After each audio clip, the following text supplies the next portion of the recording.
Buenos días para todos, mi nombre es Laura Vanessa Hernández y hoy les voy a hablar sobre las generalidades de la prueba de informe. Entonces, la prueba por informe surge como un medio probatorio en el actual Estatuto Procesal Colombiano. Esta es la ley 1564 del 2012, por medio de la cual se expide el Código General del Proceso. Este medio probatorio pues busca obtener informes sobre algunos hechos, algunas actuaciones, cifras o cualquier otro dato que pueda servir de prueba en un proceso en curso o en un proceso que vaya a iniciarse.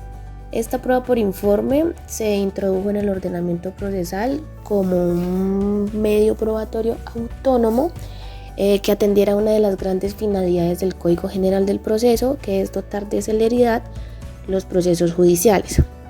También la Comisión Redactora del Código General del Proceso manifestó que pues por medio de esta prueba se le da a las partes y a sus apoderados la facultad de solicitar copias de documentos a cualquier entidad con el propósito pues de que éstas sirvan de prueba.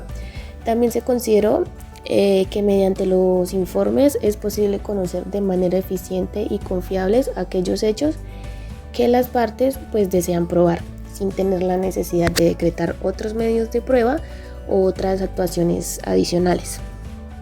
La Comisión Redactora del Código General del Proceso, al discutir el contenido actual del artículo 173 sobre las oportunidades probatorias, aquí expresa que el propósito del aporte de pruebas pues era incentivar a las partes para que desde el comienzo del proceso allegaran todos los elementos probatorios posibles, pues esto representa una mayor celeridad en el proceso y no hace que se paralice como tal el proceso. En el artículo 275 del Código General del Proceso está configurada la procedencia de la prueba por informe, que nos dice: a petición de parte o de oficio, el juez podrá solicitar informes a entidades públicas o privadas, o a sus representantes o a cualquier persona sobre hechos, actuaciones, cifras o demás datos que resulten de los archivos o registros de quien rinde el informe. Salvo los casos de reserva legal, tales casos se entenderán rendidos bajo la gravedad de juramento por el representante, funcionario o persona responsable del mismo. Aquí se puede evidenciar pues como la prueba por informe se incorpora al proceso, pues si bien su decreto puede ser por oficiosidad del juez o por solicitud de la parte interesada. En el artículo 276 se puede evidenciar también que cuando la persona requerida considera que son casos de reserva legal, en el informe pues debe decirlo expresamente y justificar el porqué. Buenos días, mi nombre es María Fernanda García y en esta parte de la exposición voy a hablar sobre la licitud, conducencia y pertinencia en la prueba por informes. Bueno, en principio cabe decir que cuando nos referimos al término de licitud, esto hace alusión a que la prueba debe ser lícita, o sea, esto quiere decir que al momento de presentar el material probatorio, esta debe cumplir con las normas dictadas o los requisitos dictados por nuestro ordenamiento jurídico. Tomaré como base el artículo 29 de la Constitución Política, en donde hace alusión de que la prueba que no haya cumplido con los requisitos legales pedidos no serán considerados ni tenidos en cuenta dentro del proceso.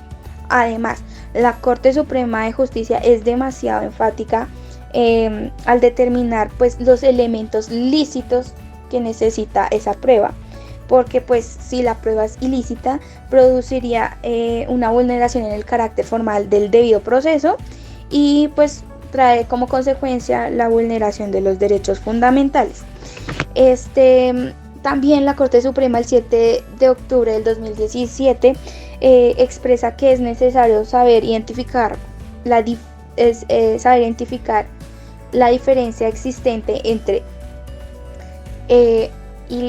ilícito e ilegal.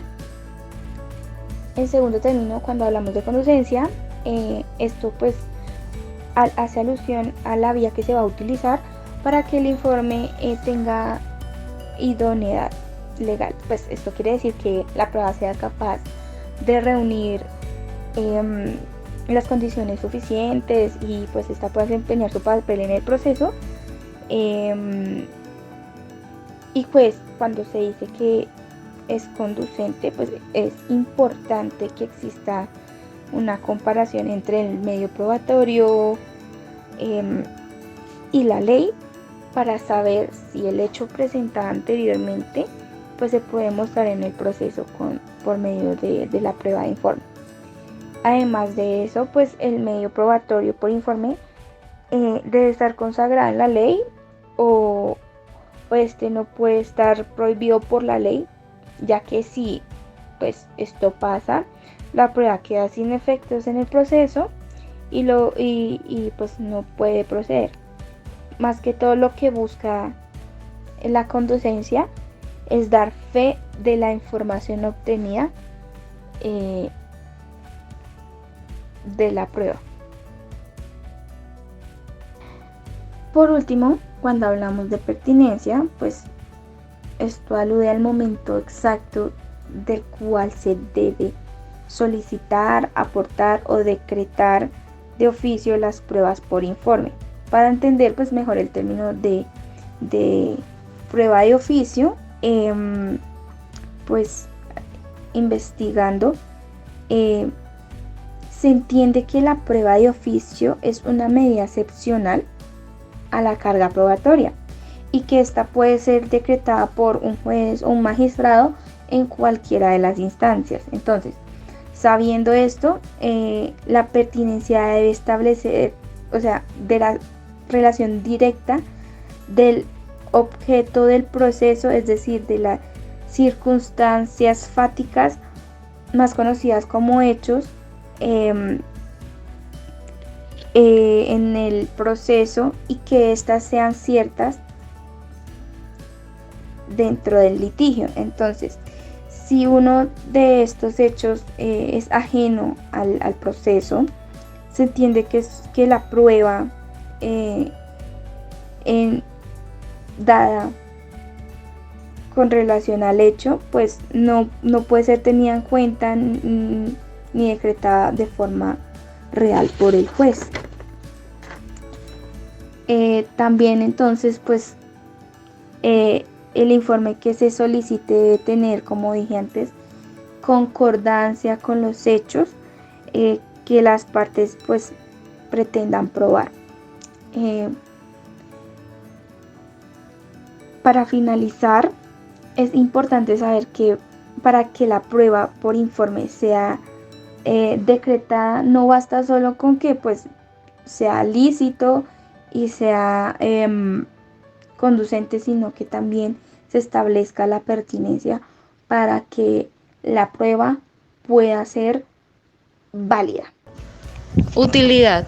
Todo elemento probatorio del proceso debe tener un propósito y una función dentro de él, pues no se debe decretar, practicar y valorar medios de prueba respecto de los cuales la ocurrencia de los hechos que pues se pretenden probar se encuentre plenamente acreditada.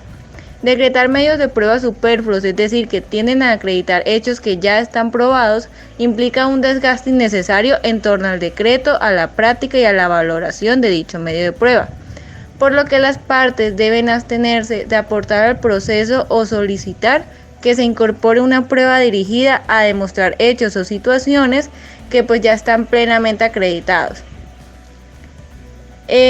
Con la prueba por informe el tratamiento es y debe ser idéntico, pues su aplicación se encuentra consagrado en la normatividad probatoria. Si el juez ya tiene certeza de los hechos que la entidad pública o privada informará, no tiene sentido que se requiera la rendición del informe. En este caso, de conformidad con lo establecido en el artículo 168 del Código General del Proceso, cuando el juez advierta que el informe puede resultar inútil, bien sea porque no aporta al acervo probatorio o porque pretende recaer sobre hechos que ya están probados, deberá rechazar su decreto de plano, ya que la prueba pues es superflua. Este requisito de utilidad es una materialización del principio de economía procesal, pues muestra con claridad que debe propenderse siempre al menor desgaste del aparato jurisdiccional, de los operadores jurídicos y también de las partes mismas del proceso. La contradicción de la prueba por informe. Al igual que los demás medios probatorios, para que la prueba por informe tenga plena validez en el proceso y pueda ser valorada, debe ser debidamente controvertida por las partes, o al menos se debe haber otorgado la oportunidad para ello. Sin embargo, dadas las especiales características de este elemento de convicción y su naturaleza, las reglas de contradicción dentro del proceso fueron determinadas expresamente en el artículo 277 del Código General del Proceso en los siguientes términos: facultades de las partes. Rendido el informe, se hará traslado a las partes por el término de 3 días, dentro del cual podrán solicitar su aclaración, complementación o ajustes a los asuntos solicitados. Sobre este asunto es preciso poner énfasis en 3 aspectos. Primero, para pronunciarse sobre el informe ya rendido se estableció un término de carácter legal de 3 días, el cual, no obstante, se considera que puede ser ampliado excepcionalmente por el juez, si dada la extensión o complejidad del informe requiere un mayor término para que las partes lo estudien, ya que esto pues garantiza el derecho a la defensa y el debido proceso. Segundo, dadas las especiales calidades de quien rinde la información, porque es quien en verdad la conoce y es un tercero ajeno al proceso, el operador judicial puede tener un mayor grado de certeza en cuanto a la veracidad del contenido del informe, pues a diferencia de una prueba proveniente de la parte, el informe se incorporará en términos objetivos y sin reparar en los intereses de alguna de las partes. Y por último, los 2 puntos anteriores se observa que pues las partes no pueden controvertir, objetar o contravenir el contenido del informe. Esto implica que no pueden pretender desconocer lo que allí se dice, pues no tienen las calidades para ello, dado que quien rinde el informe es quien conoce la información. Debido a esto, pues el legislador optó por limitar las conductas que las partes pueden desplegar respecto de la prueba por informe, que pues son que se aclare, se complemente o se ajuste. La práctica. La carga de verificación y cuidado del juez a la hora de ordenar la práctica de la prueba por informe adquiere una mayor relevancia cuando se considera la segunda parte del inciso primero del artículo 276, que establece que la falta de claridad o inexactitud del informe podrá ser sancionada con una multa de 5 a 10 salarios mínimos mensuales. Para que la prueba por informe sea útil para el proceso, se le debe solicitar a la entidad en términos claros y precisos. Así, a su vez, la entidad o quien rinda el informe podrá brindar la información y las explicaciones pertinentes de la manera que resulte más eficiente para el proceso y su finalidad se cumpla. Lo anterior tendrá una implicación fundamental para la utilidad de la prueba, pues de nada sirve un informe que se presente de forma difusa o poco clara y cuya comprensión o asociación con los hechos que se buscan probar sea limitada o difíciles de esclarecer. El sujeto que rinde el informe podrá manifestar que la información solicitada se encuentra bajo reserva legal, situación que evidentemente ampara derechos que puedan verse inmiscuidos. Para ello deberá expresarse la situación en el informe y será necesario que se justifique la reserva alegada.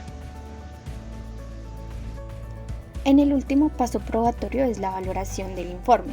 Este no está establecido en ninguna disposición especial, por lo tanto se da la necesidad de que el juez deberá someterse a las reglas generales de la sana crítica, que está establecido en el artículo 176 del Código General del Proceso. Entonces, respecto a la valoración de la prueba por informe, el juez deberá someterse a los criterios y a la experiencia para poder darle a este informe el alcance y las consecuencias esenciales que le correspondan. Por otra parte, la calidad de quien rinde el informe es un tercero. Esto hace que el juez tenga mayor confianza y una certeza de la verdad de esta información y el hecho de que este medio de seguridad se pretenda aclarar. Es fundamental también que los apoderados jurídicos al valorar los medios probatorios tendrán que investigar de forma conjunta con los demás elementos de juicio para obtener una sentencia en las garantías de diferencias entre las pruebas por informe y otros medios de prueba.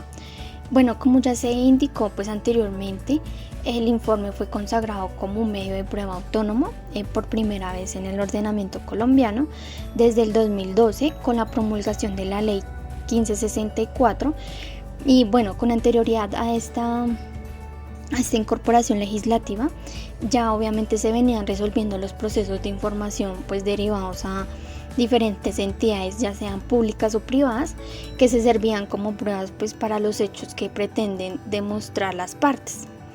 Pero sin embargo la forma como se aportaba al proceso era mediante otros medios de prueba que pues sí tenían ciertas similitudes con las pruebas por informes, pero pues no satisfacían ni llenaban la necesidad propia de cada uno. Citando al maestro Hernando Davis Echandía, dice que los informes no constituyen medio independiente, sino una modalidad de los medios examinados. La prueba por informe y la prueba documental.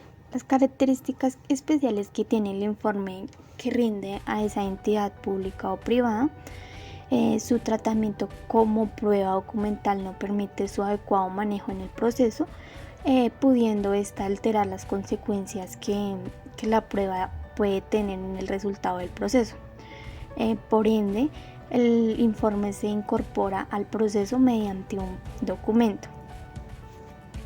La prueba por informe tiene sus características que lo diferencian, que son: el informe lo rinde una persona que es ajeno a las controversias, por lo que la información que contiene se presenta en forma objetiva y sin atender los intereses de una u otra parte. En tanto que el documento, si bien puede ser hecho por una tercera persona, lo tienen en su poder las partes, por lo que se puede presentarlo al proceso atendido a sus pretensiones.